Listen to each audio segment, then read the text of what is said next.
കലൂർ സ്റ്റേഡിയത്തിലെ നൃത്തപരിപാടിയുടെ സംഘാടകരായ മൃദംഗ വിഷന്റെ സാമ്പത്തിക ഇടപാടുകളിൽ അന്വേഷണം. കുട്ടികളിൽ നിന്ന് പണം ഈടാക്കിയത് അന്വേഷിക്കാൻ പ്രത്യേക സംഘത്തെ രൂപീകരിക്കും. അപകടവുമായി ബന്ധപ്പെട്ട് നടിയും നർത്തകിയുമായ ദിവ്യ ഉണ്ണിയെയും നടൻ സിജോയ് വർഗീസിനെയും ചോദ്യം ചെയ്യും. നമ്മൾ കസ്റ്റഡിയിലുള്ള 3 പേരുണ്ട്. 3 ആൾക്കാരെ നമ്മൾ അറസ്റ്റ് ചെയ്തിട്ടുണ്ട്. അവരെ കാര്യമായ രീതിയിൽ ചോദ്യം ചെയ്യുന്നുണ്ട്.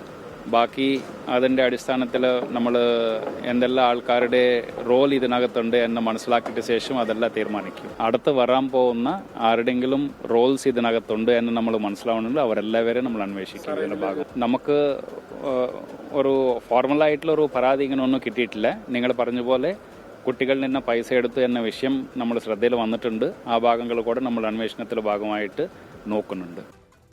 അശ്വിൻ പാലാഴി വിവരങ്ങൾ ചെയ്യുന്നു. അശ്വിൻ, ഈ പറയുന്ന രീതിയിൽ 12,000 പേര് 12,000 പേരെന്ന് പറയുന്നു. അത് 3,500 ആണ് എന്ന് ഉറപ്പില്ല. അതിന് മുകളിലോട്ട് പല റേഞ്ചിൽ ഓരോരുത്തരോടും ഓരോ തുക വാങ്ങിയെന്ന് പറഞ്ഞു. 5,000 വരെ വാങ്ങിയവരുണ്ടെന്ന് പറയുന്നുണ്ട്. അങ്ങനെ അത് കൂട്ടിയാൽ തന്നെ കോടികൾ വരുന്നുണ്ട്. പിന്നീട് 12,000 പേർക്കൊപ്പം വന്ന് രക്ഷകർത്താക്കളിൽ നിന്ന് പിരിച്ച ഈ പറഞ്ഞ ടിക്കറ്റ് തുക, സ്പോൺസർഷിപ്പിൽ കിട്ടിയ തുക, ഇപ്പോൾ ഈ നീല സാരിയൊക്കെ കല്യാൺ സിൽക്സ് കൊടുത്താണല്ലോ പറയുന്നത്. അപ്പോൾ അത് പിന്നെ അത് മാത്രമല്ല, ഇടയ്ക്ക് ഇടനില നിന്ന ഈ പറയുന്ന നൃത്ത അധ്യാപകരൊക്കെ പെർ ഹെഡിൽ 20,000 വാങ്ങി എന്നൊക്കെയുള്ള ആരോപണങ്ങൾ കേട്ടു തുടങ്ങുന്നുണ്ട്. അശ്വിൻ, അപ്പോൾ സമഗ്രമായ ഈ പരിപാടി എന്തായിരുന്നു? അതിൻ്റെ സാമ്പത്തിക വരവ് എത്രയാണ്? എന്തായിരുന്നു ലക്ഷ്യം എന്നടക്കമുള്ള കാര്യങ്ങളിൽ പരിശോധന പ്രതീക്ഷിക്കാമോ അശ്വിൻ?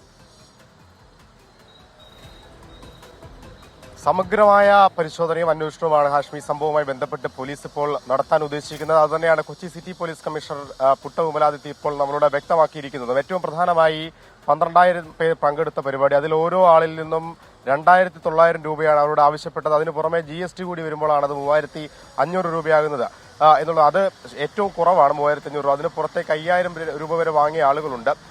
എന്തായാലും അതിൽ എന്തിനാണ് ഈ പണം വാങ്ങിച്ചത്, ഒപ്പം ഈ മൃദംഗാവിഷന്റെ സാമ്പത്തിക സ്രോതസ്സുകൾ, സാമ്പത്തിക ഇടപാടുകൾ, ഇതെല്ലാം കൃത്യമായി തന്നെ പരിശോധിക്കും. സമഗ്രമായ അന്വേഷണം അതിലുണ്ടാകും. അതിന് സ്വമേധയാ പോലീസ് തയ്യാറാകുന്നു എന്നുള്ളത് കൂടിയാണ് കൊച്ചി സിറ്റി പോലീസ് കമ്മീഷണർ വ്യക്തമാക്കിയിരിക്കുന്നത്. മറ്റൊരു വശം എന്ന് പറയുന്നത്, ഇതിന്റെ ഒരു പരാതി, റിട്ടൺ കംപ്ലൈന്റായി ഒരു രക്ഷിതാവും ഇതുവരെ പോലീസിനെ സമീപിച്ചിട്ടില്ല.